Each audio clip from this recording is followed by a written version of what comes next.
So, here's voice diary 2 about my next gripe with the workplace.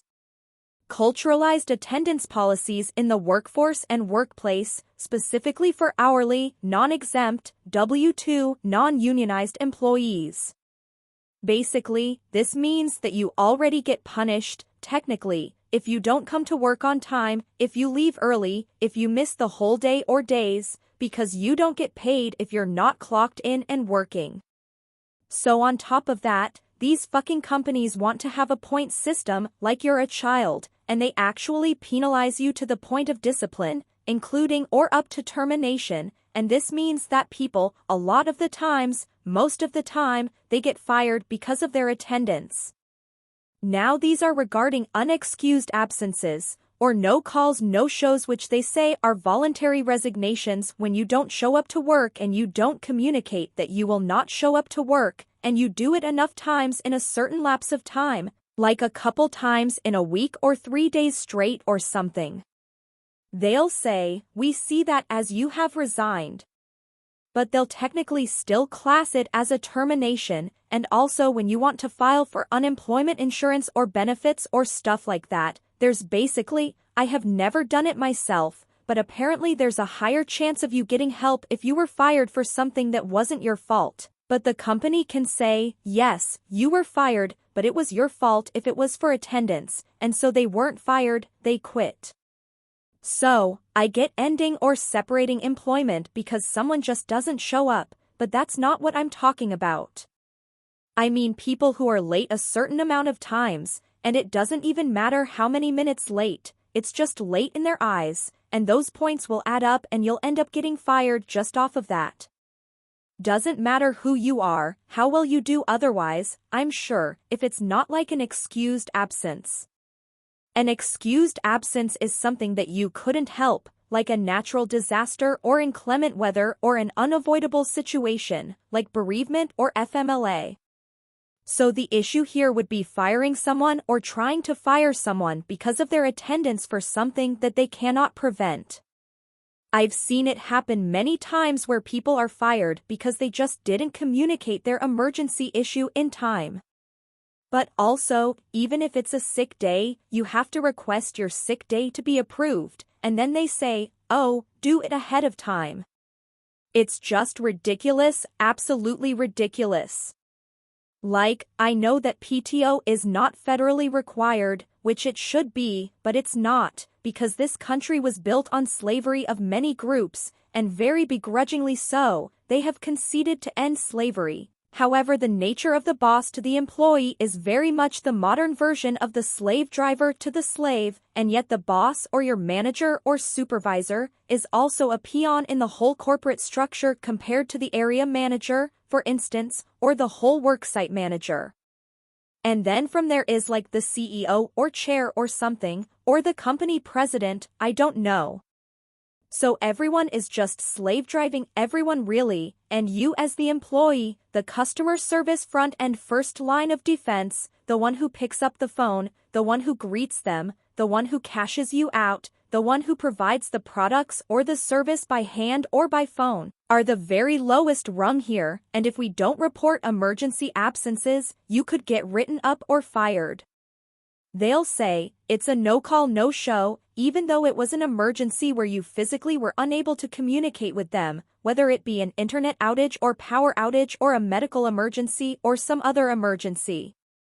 I've had about 30 jobs in 5 years and I've applied to thousands of jobs, literally thousands of jobs, and for every job, I look up their employee reviews and I've seen many reviews per company, again thousands, I'm not kidding. And people are saying that they were fired because there was a tornado and couldn't come to work. I even had a coworker very recently say when we were in training class that she was fired from a major medical pharmacy retailer chain where she was working as a customer service call center rep, and she got fired because she had to do FMLA and they said that she was good to go, but then when she comes back to work they're like, yeah, you don't work here? You've been gone for a long time, and she had or her loved one, like her kids or her spouse, she didn't say which one, had a cancer-related surgery or injury-related surgery, something important, and they fired her because she didn't come to work but she thought that she had FMLA. She was quite sad telling the story, and that was just recently, like this year, a couple months ago, and it's unfortunate that this is still happening today to people after all the workers' rights marches and walkouts and pensions that have happened especially since lockdown. Of course, she should have made sure she actually had FMLA leave officially, not just go by verbal promises, and pull up any policies that she needs to really discuss, because his companies will white lie to you all the time. They will tell you, sure it's fine, and then it's not, because they don't care what happens to your job. They don't care. So you have to care, and that's why I have had 30 jobs in 5 years, because I do care since I know they don't, and I've held a lot of managers and HR to the fire and they don't like that, and so they do retaliatory constructive discharge and have tried to get rid of me, and have even gone so far as to lie on me, or just made things miserable for me. And I just said, you know what? I'm fine. I'll leave, that's okay, because this is a big country. This is a big world and I know I'll find something else and you guys can just rot here for 15 years and I'll be moving on and learning new things at another place. And so you can have this job and shove it up your urethras. I really don't care. But anywho, so I've seen employee reviews of people stating they have survived tornadoes, hurricanes, blizzards, etc., but just couldn't come to work because they either work remotely and just didn't have the power or the internet for that certain duration of time, or they worked on site and could not commute there. Like, I had one job that wanted us to work on Christmas, and I'm just not going to do that. I was going to call off that day and whatever happens to my job because of the Christmas attendance would have just needed to happen, but I would have said that is a religious observance day and I don't have to come in for that.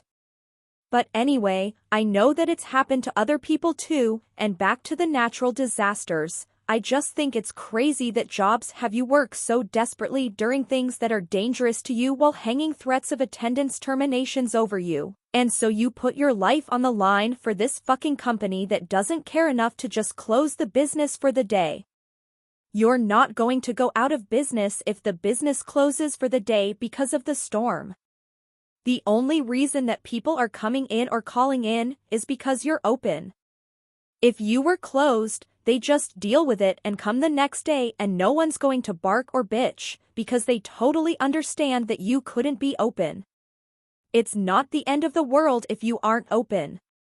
And I've endangered myself coming to work during natural disasters or just inclement weather or really bad health because I'm terrified to take the day off.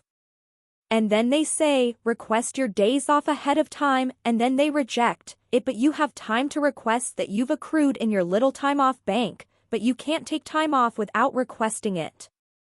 So it's like, what is the time off accrual for if you can never use it because they just say no all the time? It's absolutely stupid, like, it makes no sense and it's just evil and it's undercover slavery.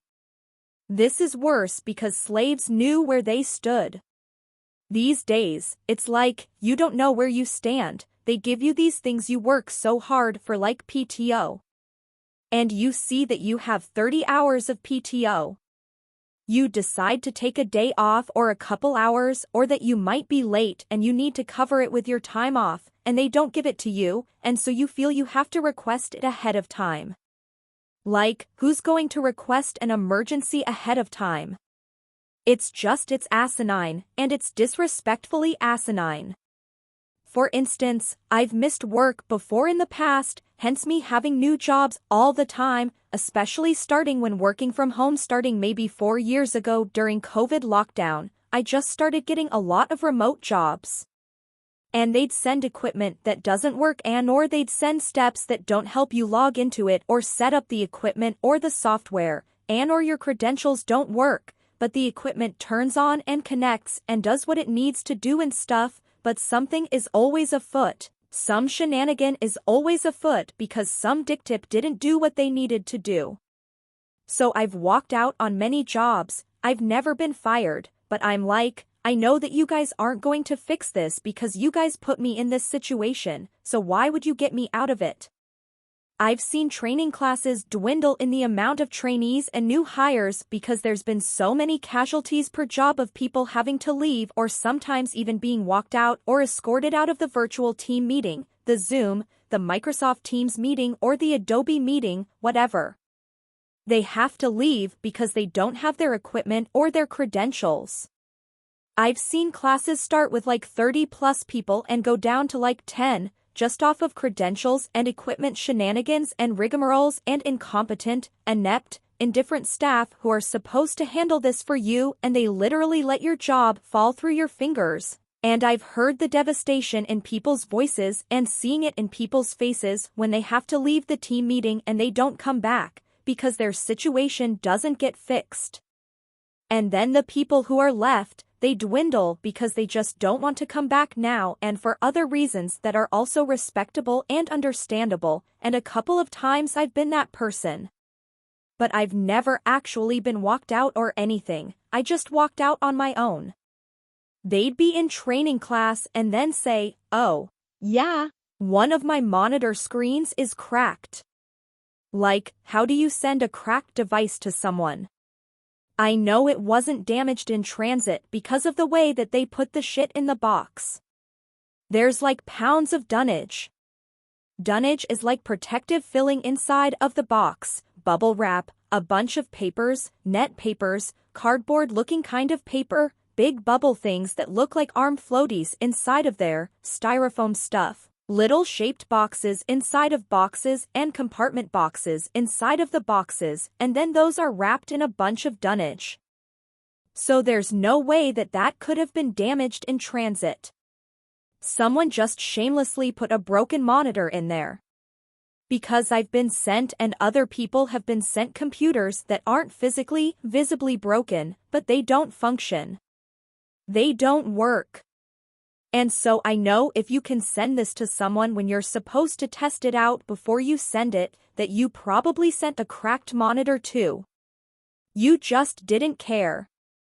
And it's just absolutely insane because their idea is, well, I did my job and I sent it out to them and obviously someone, whoever it is that's going to get this, they're going to be upset but it's nothing to do with me. We can just blame it on FedEx or UPS, and that's what always happens, and then they say they'll probably lose their job, but at least I'm not losing my job, that's what these people are saying. There's no way they're saying anything else. It's just absolutely crazy. It's kind of like if you order something online and then it comes to you and it doesn't work. But even that's a little different because those people are packing and shipping it to you. They have no say on how it was manufactured. They're just putting it in the box, but you're still upset. So imagine being an employee and you need money to make a living because society and the government and the world tells you do, and then you do all that onboarding and background checks and all that stuff, all your financial planning, and then you get a fucking device that doesn't work and then they penalize you for it and say, well, you haven't been able to come for 2 days so we have to let you go. It's just crazy. So I think if certain things happen at your job that impacts your attendance as an hourly W-2 non-unionized non-exempt employee, the least they could do is either pay you if it's their fault for the days that you don't show up, like an IT issue, an equipment switch, a credential issue and they have to fix it on the back end and create a new account for you or something, or a disaster causing an outage of power or internet service or causing commuting difficulty, then you should either be paid for that or they just look the other way when it comes to your attendance, even if you cannot report it to them at the time. It might seem like I'm complaining. And I'm not saying I'm not. But complaining doesn't invalidate the complaint. Most people in this country and the world take hourly, Tier 1, customer service, pittance pay jobs, regardless of their qualifications. Someone has to manufacture the shit, someone has to cook the shit, someone has to pack the shit, someone has to deliver the shit, someone has to pick up the phone about your shit. These quoted shitty jobs make the world go round, yet there is such shitty job security for these jobs because of how they treat their employees. So yes, I will complain.